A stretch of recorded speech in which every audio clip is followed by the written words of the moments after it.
billboards are up. The citizens have seen them. The media is talking about it, meaning not just me.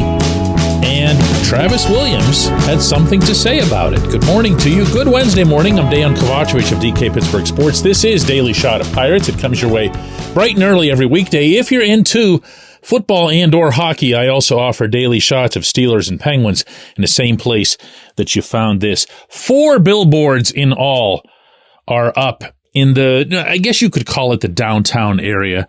Our downtown is actually very small. It's a little triangle that's 0.64 square miles. One of them, as I mentioned on yesterday's show, is at the intersection of the Boulevard of the Allies and Ross Street, which is best known really, and ironically, as the location of the Pirates Legends mural. There's another on Route 51 coming up from the South Hills, another in the Strip District, and another over on West Carson Street across from downtown near the base of the Duquesne Incline. They've been funded by a group of fans, some of whom have participated in the walking protests downtown. There have been 2 of those in hopes of achieving, what's actually on the billboards, which is for Bob Nutting to sell the team. And as expected, this made it onto the 6 o'clock news, as well as some other outlets in other forms. And undoubtedly, as a result, Williams released a statement, this was to WTAE-TV, to express his sentiment about this. I quote directly and in full.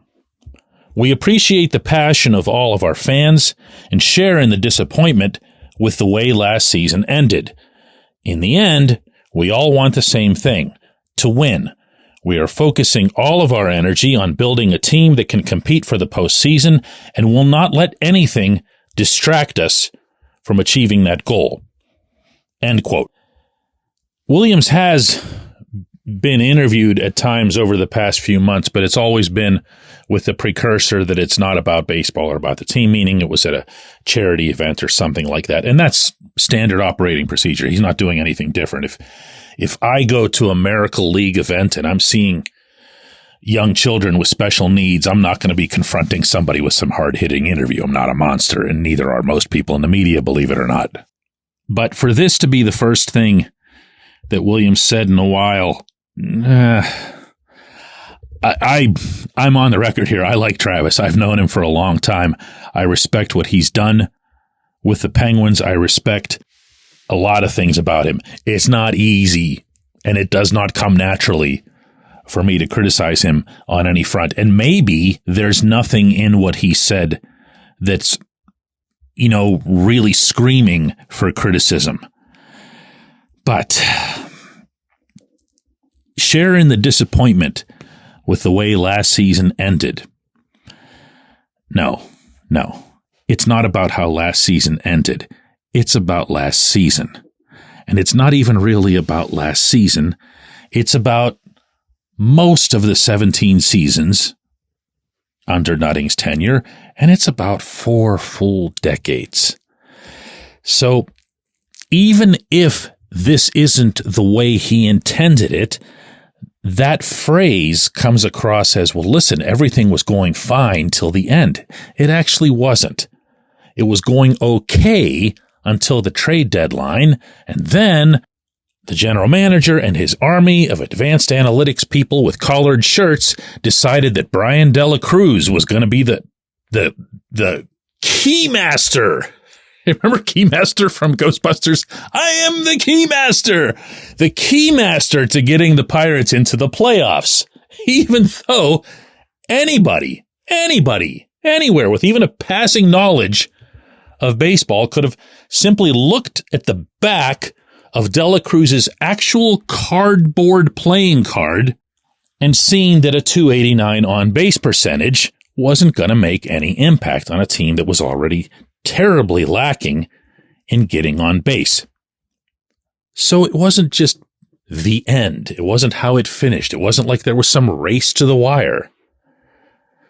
The other aspect of this statement, and I don't even know what to think of this. I'd like to think the best of it, okay? But when I see this, it's we are focusing all of our energy on building a team that can compete for the postseason and will not let anything distract us from achieving that goal. Okay, if you're them, your explanation for that statement is, well, we're just so determined that we're not even thinking about anything. We're not eating, sleeping, whatever. We're just so zoned in. But when the question that's being asked, when the subject matter is the billboards, and you're talking about, fans, because he does address that. He says, we appreciate the passion of all of our fans. And you say that you're not going to let anything distract us from achieving that goal. That makes it sound like the fans are a distraction, or the billboards are a distraction, or these annoying whatever. Okay. And I'm not going to carry it further than that, but I'm just telling you that was my first impression when I read it. You can take it however you want. That's why I read it to you without saying a word beforehand. But I'll say this before I go to break here.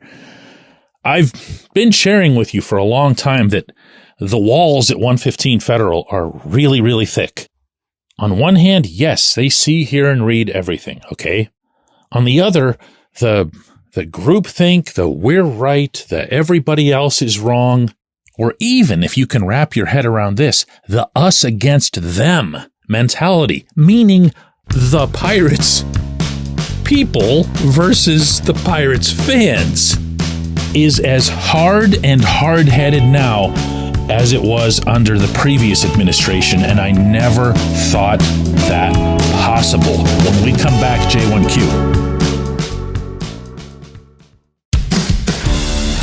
It's Gun Storage Check Week.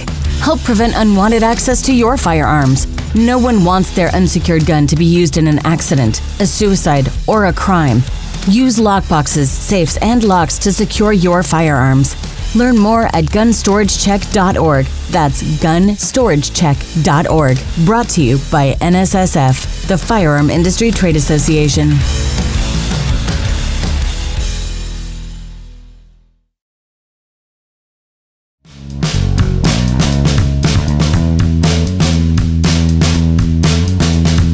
Today's J1Q comes from Bob, who says, DK, an easy thing for the Pirates ownership and management to do would be to make an honest-to-goodness effort to reach out to Paul Skeens, try to keep him for some additional years. Just try.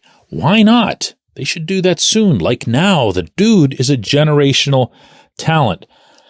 Bob, one of the things that I've been thinking about through all of this over the past few weeks is, what are ways out of this? What are ways that, whether it's management or ownership or both, can claw their way out of this public hole?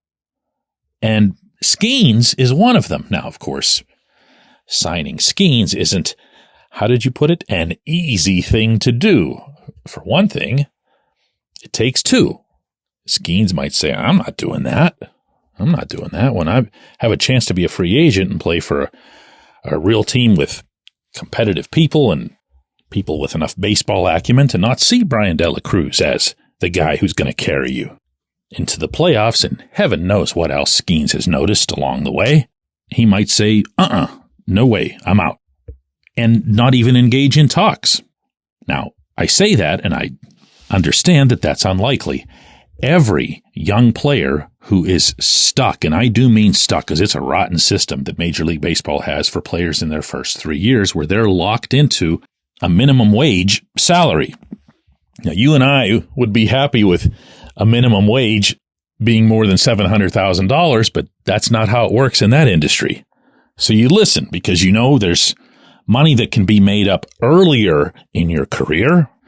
You avoid the headache of arbitration, and, you do build up real security. Jackson Chourio, the wonderful rookie of the Brewers, signed his contract. It was 8 years and $80 million. This year, before he ever took a big league at bat, before he went on to become a 2020 performer right away. So, in a way, everybody wins. Chourio gets his money. He knows he's getting $80 million. The Brewers get their kid and they keep him a couple years into what would have been free agency. Skeens can't become a free agent, for anybody who doesn't know this. Nobody can, actually, until they've accrued 6 years of service time. That's 6 actual years in the majors. So on one hand, he's no threat to leave. A lot of people don't realize that. They think that, I don't know, everybody's a free agent every year or something. So what you'd be looking at is something similar to what the Brewers did. And I don't mean the money. Skeens is a far superior and more valuable baseball talent than Chourio is. But I do mean that you're looking to do what they refer to in the industry as buying out free agency years. In other words, anything that's plus 6. And what you do is you take those first 6 and you show the player, hey, this is what you would normally make if we just rode this out and did arbitration year after year and whatever. 3 years of minimum wage, 3 years of arbitration. This is what you would be getting. Instead, we're offering you this for the first 6 years and then this and this for the 2 after that. And yes, the Pirates theoretically could do this thing. And in the process, I feel obligated to throw this in, okay? In the process, Bob Nutting would actually raise the value of the franchise, meaning raise the amount he could get by selling it. Think about that for a second. Are the Pirates worth more? A lot more with Skeens signed for a really long time? Of course they are. But he doesn't think like this. He's risk averse. This, what I just said to you, probably hasn't even crossed his mind. I hate doing this show. Why am I still doing this? Let's try another one tomorrow.